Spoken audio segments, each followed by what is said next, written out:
ನೀ ನಗುತ್ತಿರೆ ಹೂವು ಅರಳುವುದು, ನೀ ನಡೆದರೆ ಲತೆಯು ಬಳುಕುವುದು.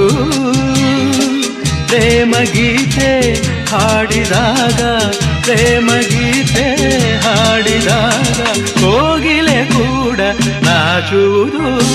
ಚೆಲುವೆಯೇ ನಿನ್ನ ನೋಡಲು ಮಾತುಗಳು ಬರೆದವನು ಬರೆಯುತ್ತಾ ಹೊಸ ಕವಿತೆಯ ಹಾಡುವ ನೋಡಿ ಅಂದವನು. ಚೆಲುವೆಯೇ ನಿನ್ನ ನೋಡಲು